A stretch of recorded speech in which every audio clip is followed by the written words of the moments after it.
2013, États-Unis. Alors que le monde profite pleinement de la sortie de la dernière console de salon qu'est la Wii U, un événement inattendu fera son apparition. Un événement qui va changer les vies à tout jamais. Le Cordyceps, un champignon qui infecte les insectes ou les araignées en prenant le contrôle de leur corps et de leurs faits et gestes, ce qui les rend complètement fous. Naughty Dog, l'équipe de développement de The Last of Us, a alors imaginé que ce champignon aurait muté et qu'il attaquerait à présent le contrôle des humains, les rendant complètement fous. Mais pas d'inquiétude, selon Femme Actuelle, pour lutter contre la fatigue, renforcer les performances sportives ou encore booster la libido, le Cordyceps serait un allié de taille.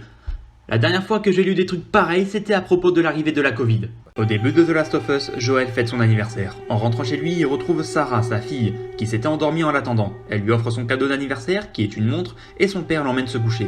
Réveillant en pleine nuit par Tommy au téléphone, son oncle, elle prend conscience que quelque chose ne va pas. Son père revient et tue leur voisin qui est devenu complètement fou et qui a tenté de les attaquer. À partir de là, tout s'enchaîne. La fuite, des maisons en flammes, des infectés qui s'en prennent aux gens dans les voitures, et un accident. On découvre alors une ville qui tombe, ravagée par le début de l'épidémie. On ne compte alors que quelques centaines de cas dans le monde, mais on comprend que plus rien ne sera comme avant. Le point de rupture avec le monde tel que l'on l'a connu sera lorsque Sarah sera tuée par un soldat de l'armée américaine, brisant Joel à tout jamais. Et ça, les amis, c'est comme ça qu'on réalise une mise en abîme parfaite. Que les autres jeux en prennent de la graine. The Last of Us est un chef-d'œuvre de narration. Si l'histoire peut paraître basique en apparence, lorsqu'on creuse en profondeur, on découvre un Joel meurtri par la perte de sa fille qui survit au jour le jour en se forgeant une carapace d'acier. Accompagné jusque-là par Tess, il survit en faisant de la contrebande. Jusqu'au jour où Marlène, la reine des Lucioles, la milice rebelle de Boston, lui confie une mission d'une haute importance. Cette mission le fera voyager le long de tous les États-Unis et le fera rencontrer Bill, Henry, Sam, mais surtout Ellie. Comment vous résumez ce qu'est Ellie ? Je suis sûre que ton ami va regretter ça ce soir.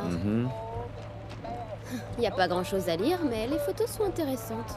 Non, Ellie, ça c'est pour les adultes.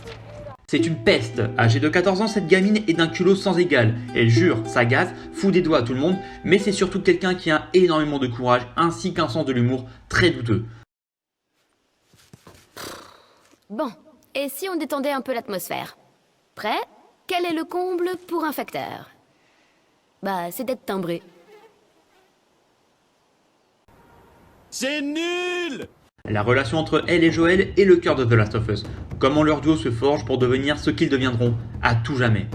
Nous progressons en traversant divers environnements dans les 4 saisons de l'année. Partant de Boston, nous passons à travers le Capitole de la ville, le métro, un centre d'affaires en ruine, une banlieue, le cœur d'une ville abandonnée, des égouts, et ainsi de suite. Nous allons croiser sur le chemin plusieurs types d'ennemis, et le premier sera constitué des infectés, victimes du champignon.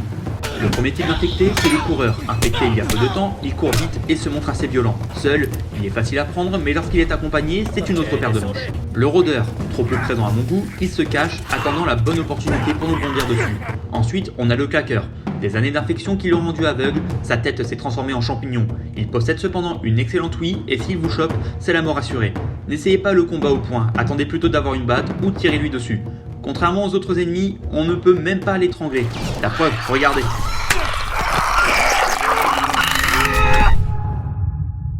Le dernier type d'ennemi, et heureusement le plus rare, c'est le colosse. Extrêmement résistant, il va falloir vider toutes vos munitions sur lui si vous souhaitez arriver à le vaincre. Le sentiment, vous allez manger le quelqu'un de vos morts. Le deuxième type d'ennemi, c'est l'humain, le homme. En bande organisée, personne ne peut les canaliser.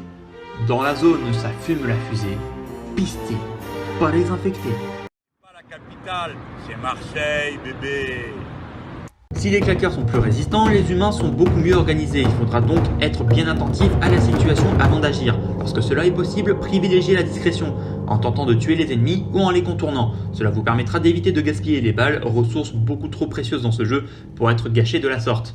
Quant aux objets que nous avons, nous commençons avec un simple pistolet, mais nous progressons en récupérant un fusil de chasse, un fusil à pompe ou encore un arc. En plus de cela, nous récupérons également des engrenages, lorsqu'on trifouille bien comme il faut. Ces éléments peuvent être échangés contre des améliorations d'armes sur les établis. Vous pourrez donc améliorer la précision, la cadence, la capacité de munition de vos armes, j'en passe et des meilleurs. Salut Jean. En parallèle, vous pourrez également récupérer des pilules qui vous permettront d'améliorer vos capacités comme votre barre de santé, la portée du mode écoute qui vous permet de repérer les déplacements ennemis ou bien même d'améliorer la durée de vie des surins que vous confectionnez. Ok, personne ne dit rien là? Le mec récupère des pilules dans des rues crasseuses qui sentent l'urine et le sang, il en mange par dizaines alors que c'est périmé depuis 20 ans et personne ne dit rien? Désolé, mais la pilule ne passe pas pour moi.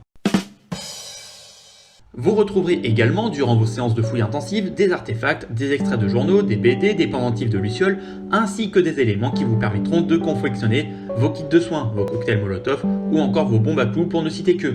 Voilà, comme ça vous avancez dans des ruines et vous faites des fouilles. Ce jeu aurait dû s'appeler Archéologue Simulator. C'est quoi cet endroit? Un ancien musée. Certains trucs ont des centaines d'années. Sérieux? Waouh.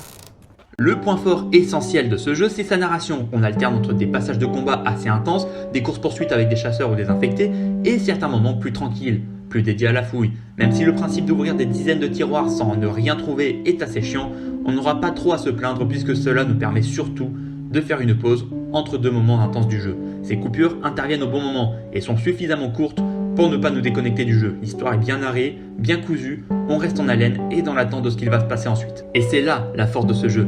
Il n'est pas exempt de défauts puisqu'on a un gameplay certes efficace mais qui souffre aujourd'hui de ce problème qui est le temps. Si l'on n'avait pas à se plaindre il y a 10 ans, on remarque aujourd'hui que Joel est un peu lourd à manier. On retrouve également quelques bugs dont celui-ci.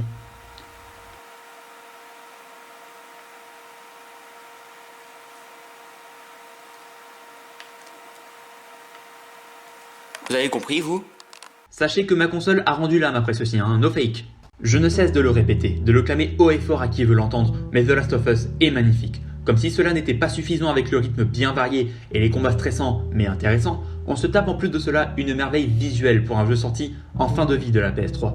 Ça se voit que j'en fais trop? Pas grave, The Last of Us reste et restera un monument du jeu vidéo. On s'attache aux personnages et on veut les voir avancer, les accompagner dans leur quête. Tout est bien amené dans le jeu, les personnages, les décors, les armes, les ennemis. Presque rien ne manque à l'appel. Ceux qui le souhaitent pourront également recommencer le jeu en New Game Plus pour tenter d'améliorer les compétences et les armes au maximum, tandis que d'autres auront également le DLC Left Behind qui apporte plus d'éléments sur le passage avant l'hiver ainsi que sur le passé d'Ellie. Et c'est comme ça, mes amis, qu'est construit le meilleur jeu vidéo de la décennie des années 2010.